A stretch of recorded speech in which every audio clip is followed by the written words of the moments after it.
Hello.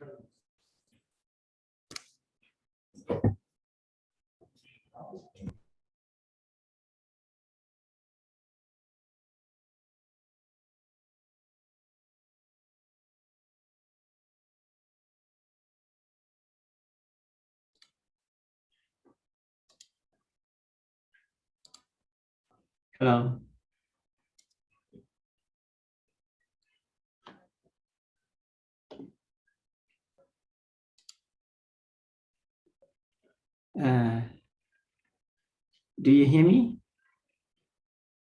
Yes, I can hear you. Okay. Somehow I cannot turn on my video. 1 second.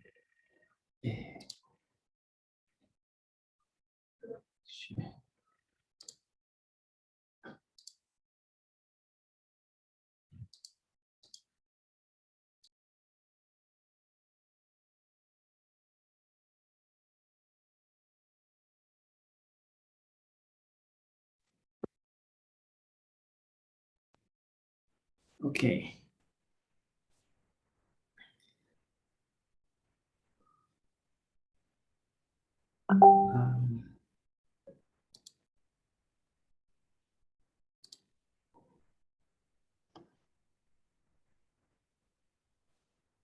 So Chaitanya, is everyone there in the room actually? Oh, I don't hear you. I'm planning to connect to the projector. Oh, great, great.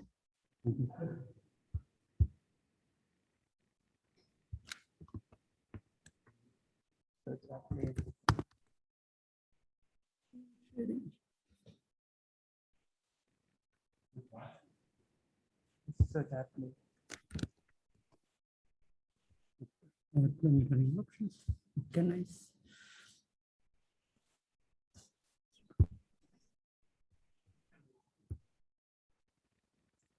Okay. Nice.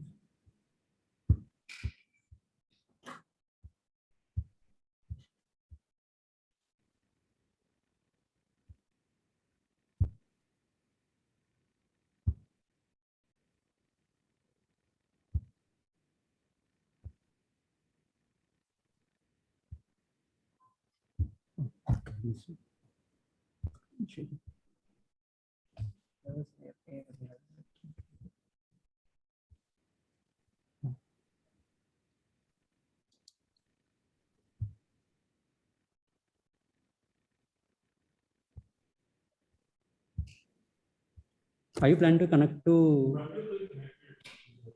I am kind of connecting to it. Are you connecting there?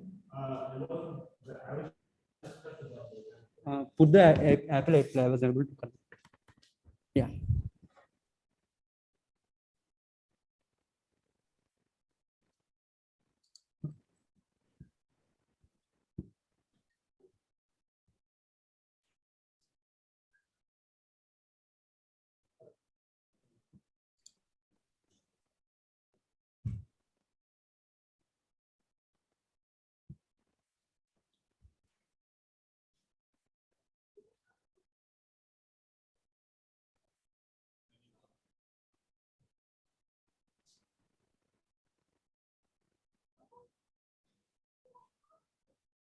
Don't press anything. Okay. I was able to see the display. Let's see. This is right.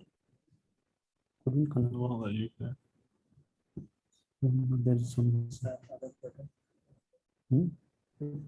Click add room. Is that the way? No, I can see the FNCRB, but it couldn't connect. Actually, if we if actually everyone can be there, then I can actually move, just run there too.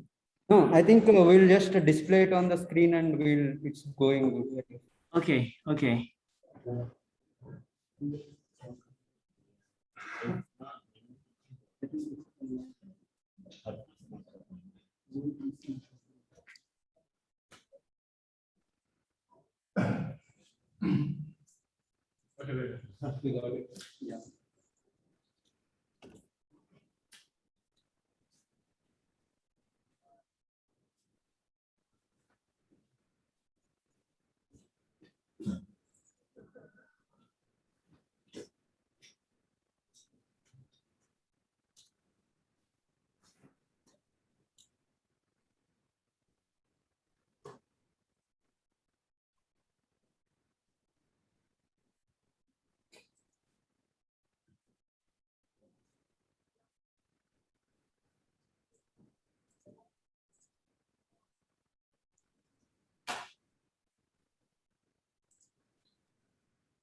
Recording in progress.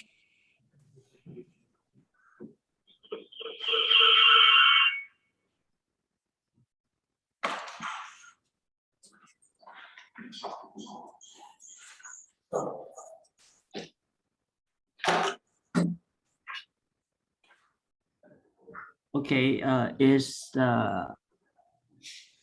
it ready yet? Yeah, yes. All right.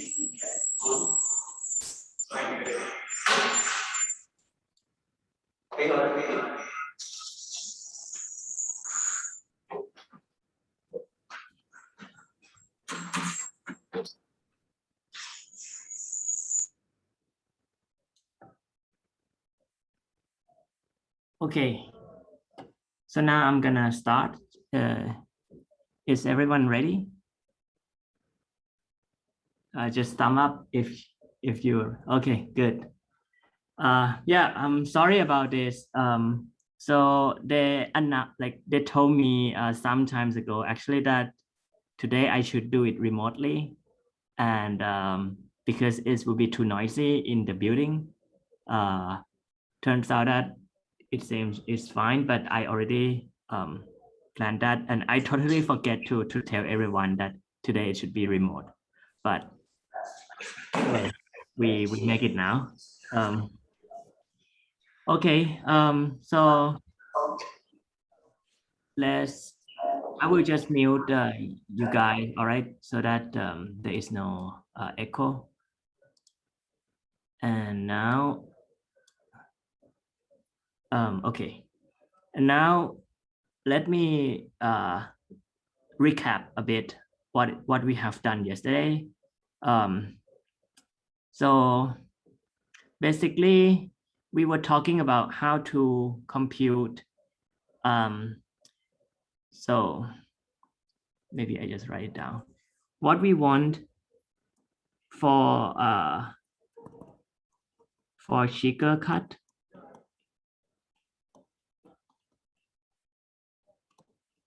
is such that the conductance is kind of as small as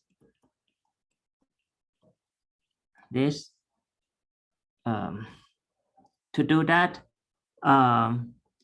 we just show a very simple algorithm to get this. That is, to get this, all we need is just to it suffice to compute a vector x d orthogonal to d such that this ratio, the Rayleigh quotient, is small. But this vector x need not have this Rayleigh quotient exactly. It need not to have Rayleigh quotient exactly lambda 2, right?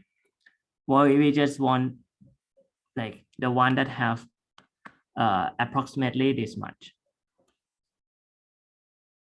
But and we see that if we have the vector x, then we can get a cut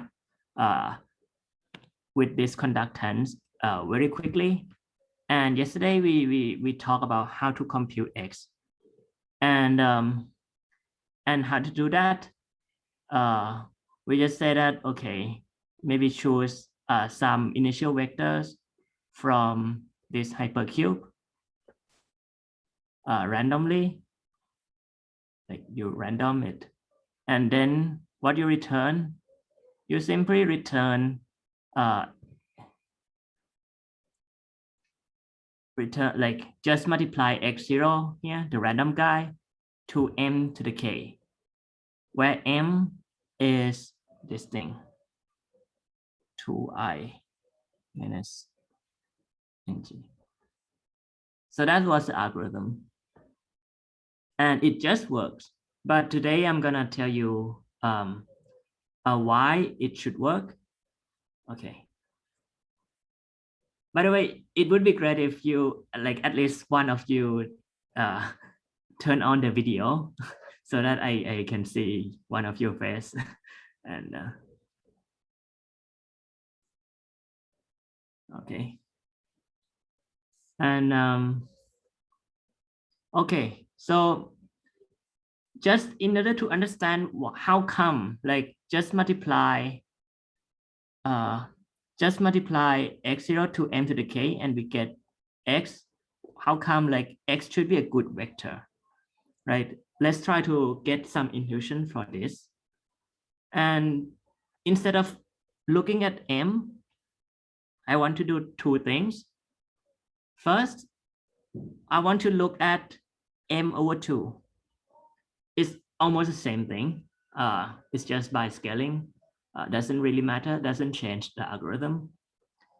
And next thing is that I'm gonna assume, for simplicity, like, so that we get a good intuition for it. Let's assume that the graph is D regular, like all the degree is D. Okay. So if that is the case, then the matrix M can be rewritten in the simpler way. That is, instead of you have this, because the degree, like, all the degree is D regular, like all the degree is D, then this thing becomes just A/D. Okay. So, like, this vector become really just I times D, the 1 over square root D. And so when you multiply this, you get A/D here. Okay. And now, so what is m/2? M/2, we just, you just have this I/2 plus AD/2, A/2D, sorry. The reason I look at m/2 and call it m prime because the eigenvalue now is between 0 and 1, and it's just easier for intuition. Okay, so now let's look at this. Like, suppose that you have the regular graph, and what we compute is m prime to the k here. So this is what we compute. But let's try to look at what actually happened in one step. Like, what if we apply, instead of m prime, we just apply it one step, what actually is going on. Okay, then you actually have that for each of the value here, like if you have x prime here, which is obtained by applying m prime to x, then at each entry x prime u, this is simply xu/2.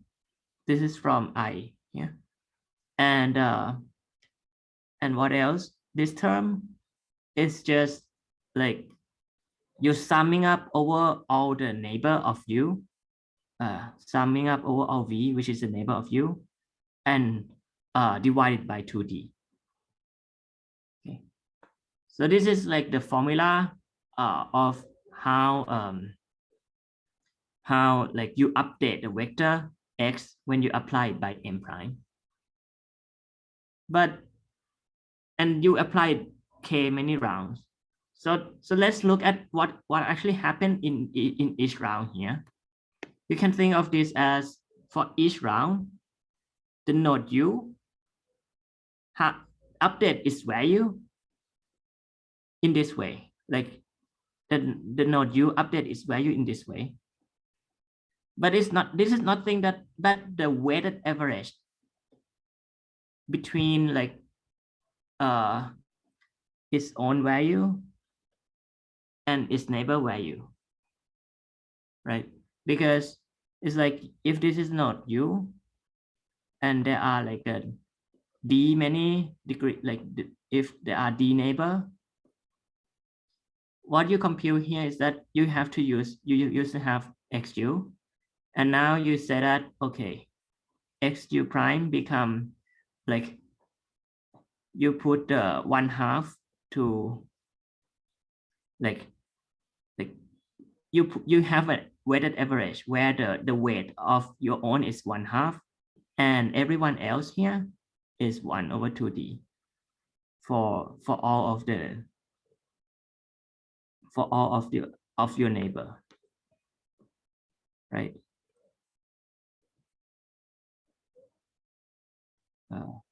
In E, like the weighted sum, the weighted here will be like the total weight here is, each of them is like 1/2d.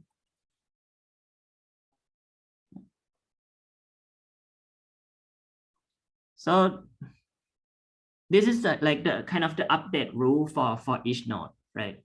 For each node, you have some number, and there for the next round, you just do some averaging where you put some more weight on your own, and you also get the weight from other people. Okay, so that's the update rules. And think of this as like some diffusion process, but just so that we get more idea, let me show you some video how it works in action. So this is a video, so 1 second.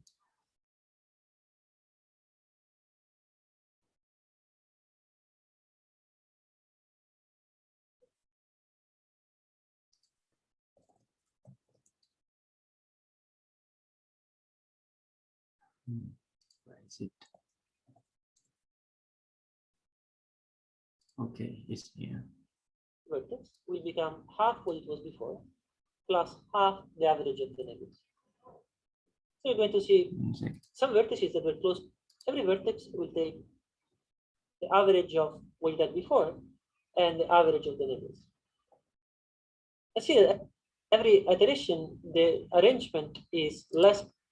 Okay, 1 second. Let me just restart. So like in the beginning, like of your algorithm, you assign one, like -1 and 1 to each of vertex randomly. Like, so this is just like this x coordinate is just the coordinate of your vector x,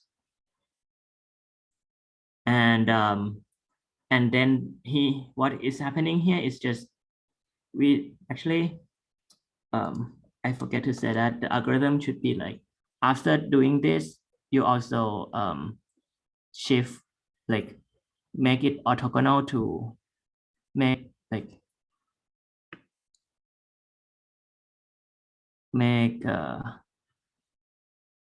x0 orthogonal to your the first eigenvalue. But okay.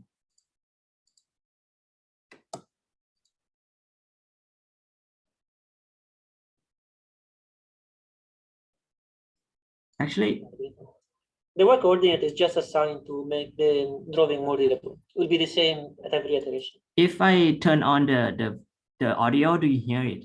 If you hear it, show thumbs up. Or okay. Initially, the x vector is just random +1 -1 values shifted in order for them to sum to 0. Then at each iteration, the value of every vertex is replaced by the average of what it was before and the average of the neighbors.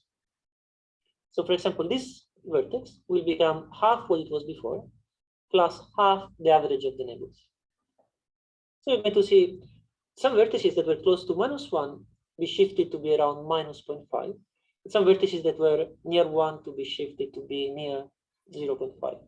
Again, at the next iteration, every vertex will take the average of what it had before and the average of the neighbors. I see that every iteration, the arrangement is less and less random. And we start seeing the vertices that tend to want to be ordered according to the order in which they appear in the cycle.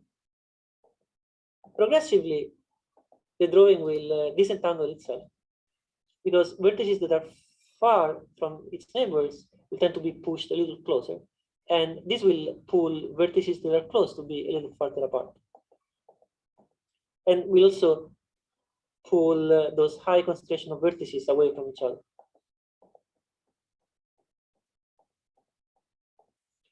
Remember that the Rayleigh quotient that we got will eventually tend to be very close to the optimal Rayleigh quotient, which means that the vector itself will be close to being in the eigenspace of the smallest eigenvalue. But the error that we're going to have at every step will be roughly linear in the number of steps that we are taking. Now, the second smallest eigenvalue of the Laplacian in a cycle with 31 vertices, it's very small. It's in the order of 1 over 1,000. So it might take several iterations to perfectly get a vector that is essentially an eigenvector for the second smallest eigenvalue. But already after these 40 iterations or so, we see more or less the vertices being aligned in the way they would be by an actual eigenvector. But already if we give this vector as an input to the sweep algorithm, we will find an optimal cut of the cycle. Now here is the same algorithm. So that was for cycle, and you see that it's quite slow because cycle have very bad conductance, right? And last time we saw that in order to get like, if you would like to get a good bound, like the bound, like if you, in order for the power method to work well, actually the number of round would depend on the conductance of the graph. If conductance is very small, then the power method would take a lot of iteration. And this is a new example which is a hypercube, and hypercube is an expander, and you're gonna see now that it's much faster. Apply to the hypercube, to an hypercube that has 16 vertices, so dimension 4. At the first step, every vertex is again assigned a random ±1 label, and then the labels are slightly shifted so that they sum to 0. And at every step, every vertex will be updated to be half what it was before, plus 1/8 the summation of the neighbors. This is what we get after one step. This is what we get after 2 steps. And already after 4 iterations, we're going to get pretty much the structure that we would see if we kept going for a long time. So the vertices are going to be ordered by this vector according to the number of zeros in their label. Meaning that if we order the vertices according to the corresponding entry in the vector, we're going to see them in the same order as the number of ones that they have in the hypercube. This vector will be first in the order, and then so this vertex will be first in the order. These other 4 vertices will come more or less together. These other 6 vertices will come together. These other 4 vertices will come together, and this one will be the maximum. This is in fact a good eigenvector. It is in the eigenspace of the second smallest eigenvalue of the Laplacian. It's unfortunately not a good vector to use for the sweep algorithm because it doesn't discover a optimal or a near optimal cut. But that's a known problem with a sweep algorithm when it's run using a random eigenvector from the eigenspace of the second smallest eigenvalue.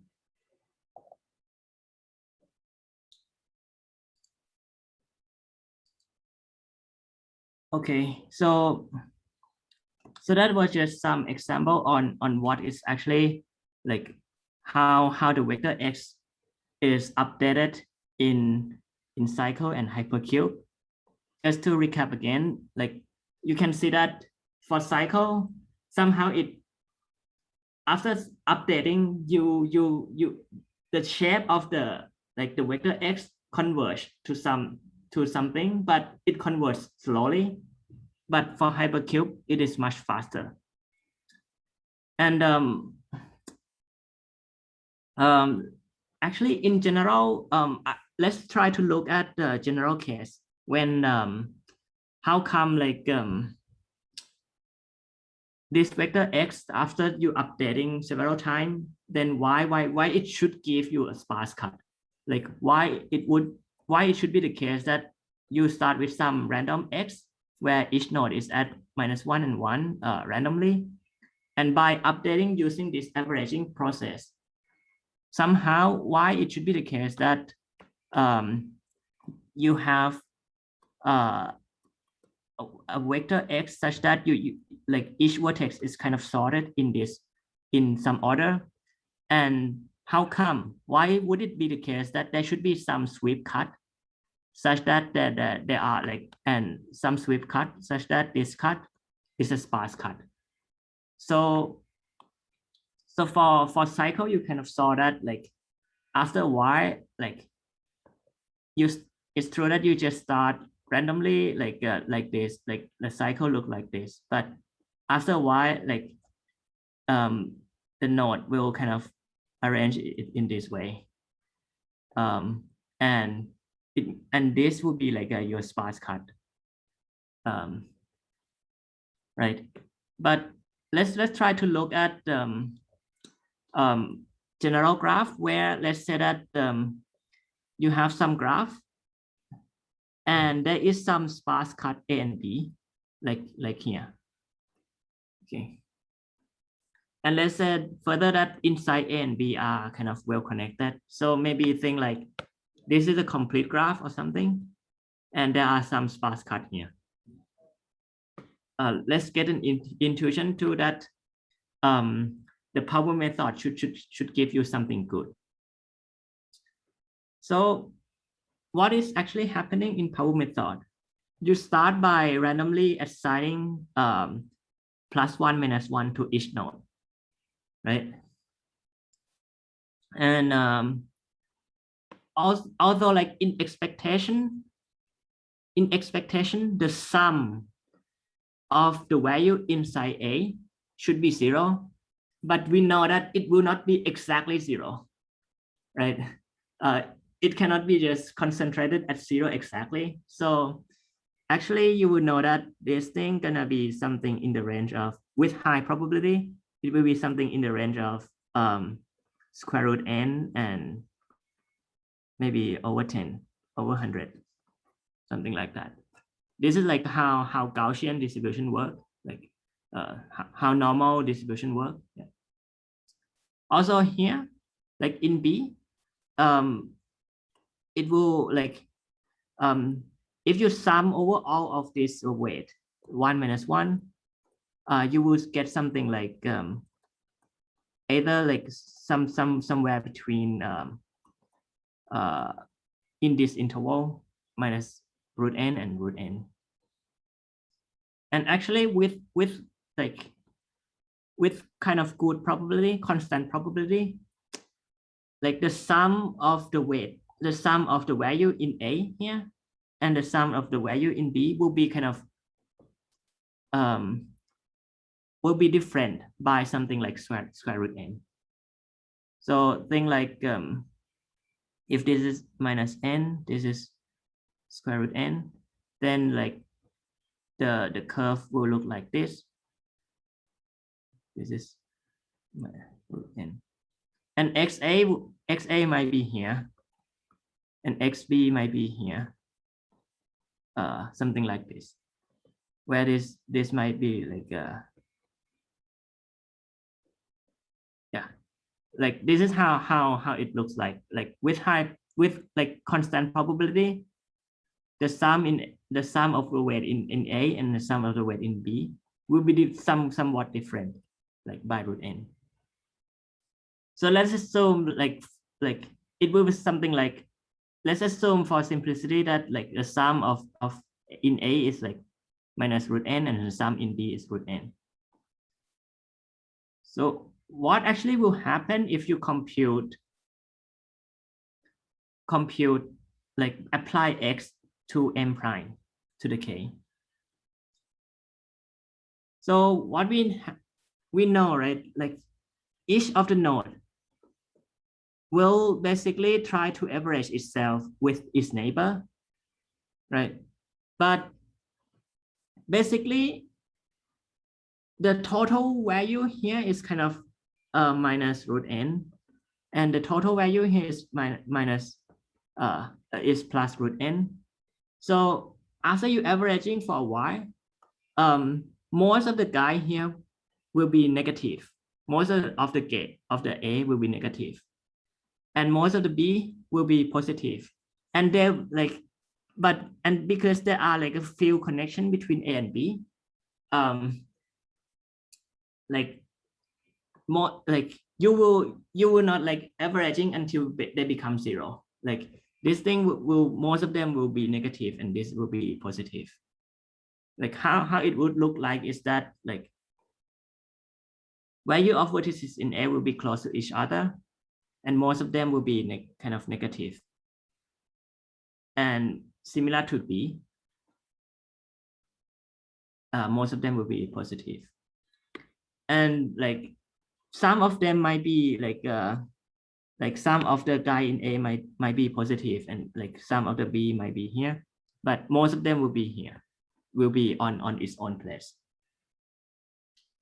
And basically because of this, like this is why like when you try to do sweep cut, as in we try to do in Shiger, the proof of Shiger inequality, like one of them will really like this expose this structure. Like one of them will be a good cut corresponding to this cut. And this is an intuition why Fiedler algorithm should work. Like basically when you have a sparse cut anywhere, if it is here, then after you averaging like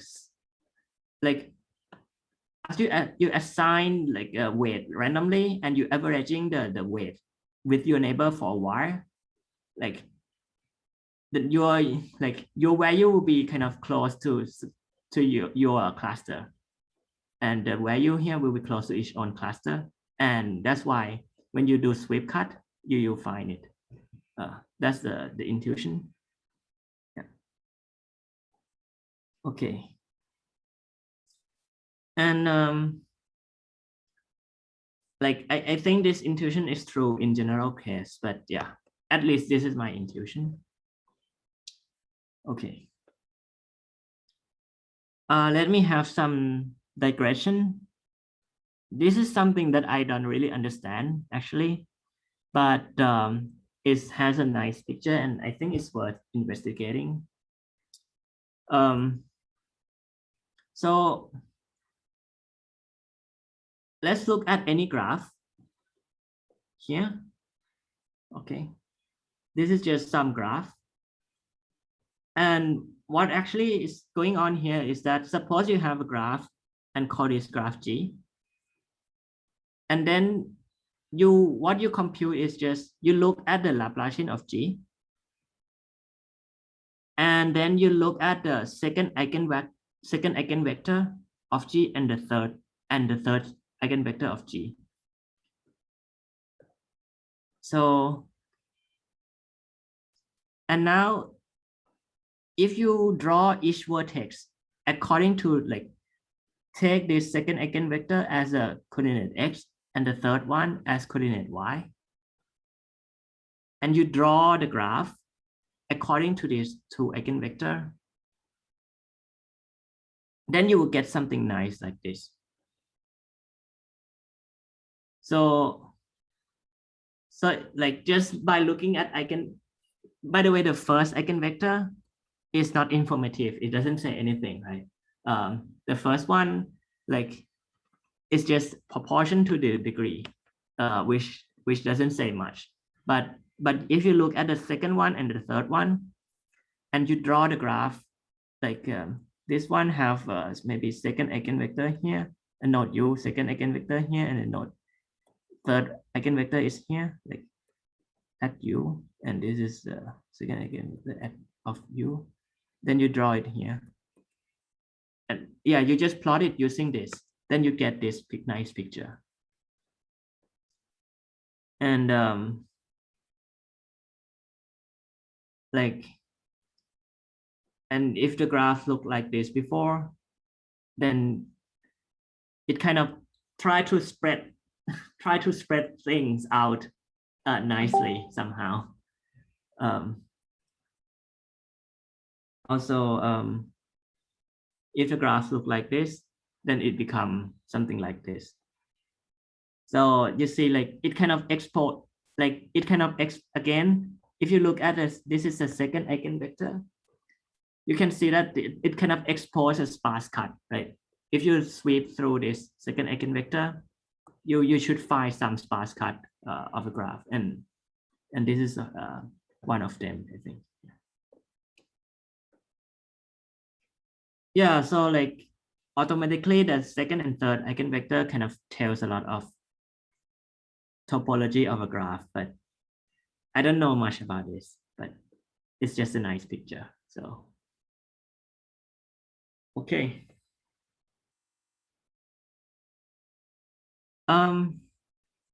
So in class, actually, so you saw that like there is a bad dependency on, like, if you want to use power method to compute lambda 2 of a graph of a normalized Laplacian, then you have this dependency on conductance. Like actually it's like a 1/2 lambda 2 dependency, which is at most 1/5 square dependency. So Chaitanya actually suggests some alternative that actually will remove this dependency, but it's a little bit more complicated. But again, the reason that you have this dependency is that you kind of work with this M, right? And like, so what we get is like, we get like the multiplicative approximation of 2 minus lambda 2, but that is like that correspond to getting additive approximation to lambda 2. So like this, the reason why we get additive approximation is because we work with this M. But what if we just work with the inverse of normalized Laplacian? Then you can see that what should like the eigenvector, like the eigenvalue of inverse look like? It should look in this form, right? And we know how to get the largest eigenvector or eigenvalue, or the second largest. And if we get like, if we can get multiplicative approximation of this one, if we get some multiplicative approximation of this thing, it's gonna be multiplicative approximation of lambda 2, not like it's not additive approximation of lambda 2 anymore. So this is good. So this is what we want to do, but there are some small problem actually. The problem is that actually this inverse doesn't really exist, because like lambda 1 of the normalized Laplacian is always 0. Like the inverse doesn't even exist. Yeah, but this is not a big problem because we can always define something called pseudo inverse. So what is pseudo inverse? So if any matrix M can be written in, like, if any matrix M you have some eigen decomposition like this, then the pseudo inverse, you just try to write it like this.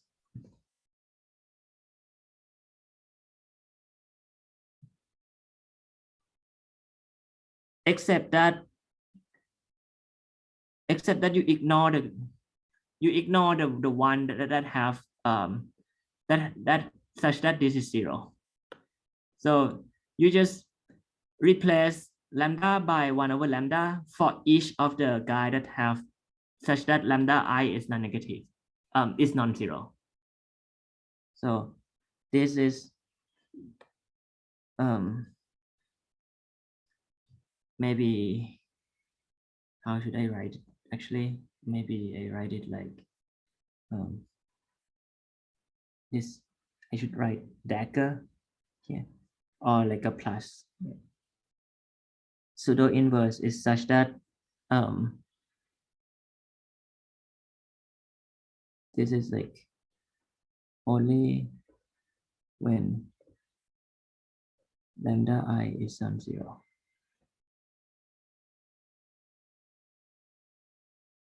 Yeah, so now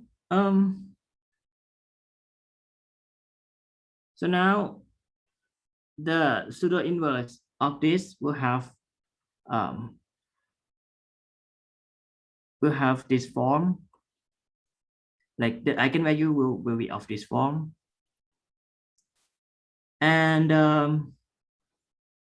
you can try to work with it actually. And if you just say that, okay, what you compute is just you sample x first, and then just multiply x to the pseudo inverse to the power of k. When k is big enough, then you will get that this ratio is going to be now multiplicative approximation of lambda 2. It will be like the same mathematical derivation, but there is like, this is like, you can verify this. But even if this is correct, there is some issue that we need to think about, because can we actually compute this thing fast?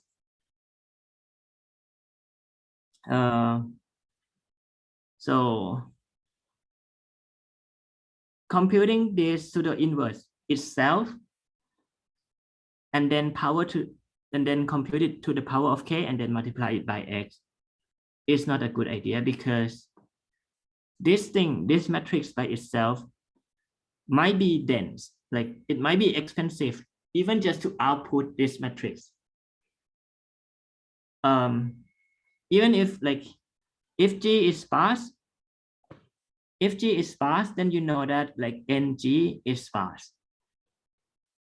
Like the number of non-zero in NG is actually like O of M, the number of edges in the graph. But even if this is sparse, then NG can have n square entries, non-zero entry, it can be dense. Sorry, pseudo inverse of NG can be very dense. However, there is like something which is very important observation.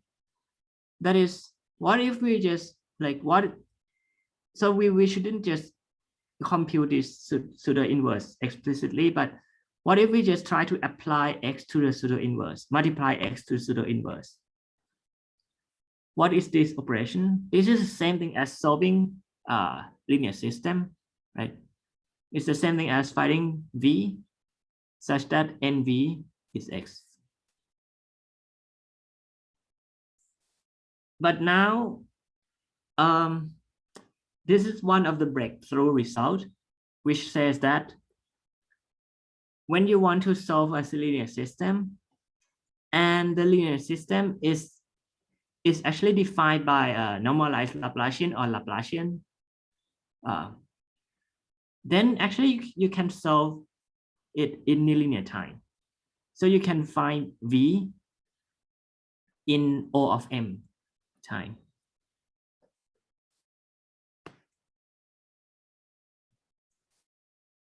Can find V in O of M time or tilde M time.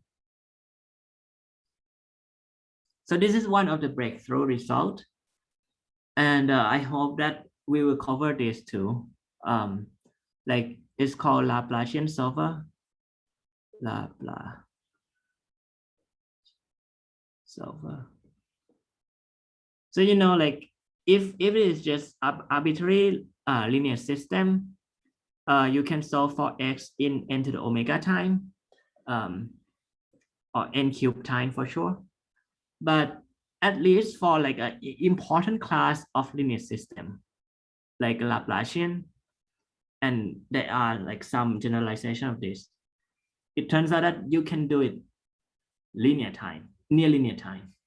So that is like very big breakthrough by Spielmann and Ting, like many years ago, like more than 15 years ago already. Okay, so basically the idea is this is just like a to say like briefly that by using this breakthrough result, you can actually compute y here, like you multiply x to the pseudo inverse each of the time it takes near linear time, and apply it k time. So in total, it still takes near linear time. And then you can get multiplicative approximation of lambda 2 without this 1/5 square dependency anymore. So that is the goal, the thing that we can do. Yeah. And now so there is just one thing that I left out in the lecture, which I claim that if there is any vector v and v has unit length, and if you sample x randomly from the hypercube of -1 and 1, then the length of x in v direction, this should be here. The length of x in v direction should be at least half. X should be like on v direction, like at least, but yeah, x inner product v should be at least half with good probability. And yeah, so I'm not sure, like this is a proof, and this is just from Luca's lecture note, and so I actually try to understand it, but I don't have like a good thing to say, like except that you can, like, we can follow the proof. So I think what is best is just you can just look at the proof. The point is just like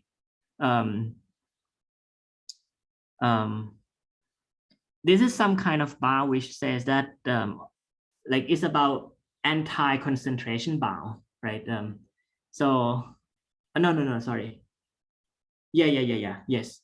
So because if you look at what is the expectation of x v, this is just 0, right, in expectation, because each coordinate of x is either 1 or -1. So in expectation, this is a like this is just completely zero.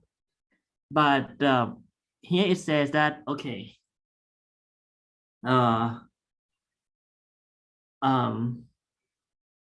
when you like the length of x, the length of this thing shouldn't be zero with like some probability. Like it should be not too close to its expectation. Yeah. But I guess you can just have a look at the proof. It's just like some calculation. I don't actually have like a good intuition to say about it. Yeah. So I will let you ask question if there is anything. Then we can talk. But I think that's it for today.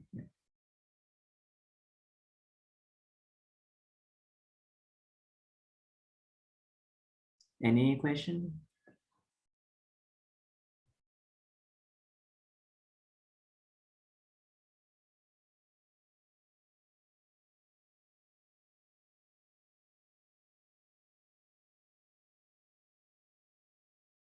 All right. So yeah, next class, like next week, we're gonna see like some algorithmic application of this spectral view, like this algebraic view of expander too.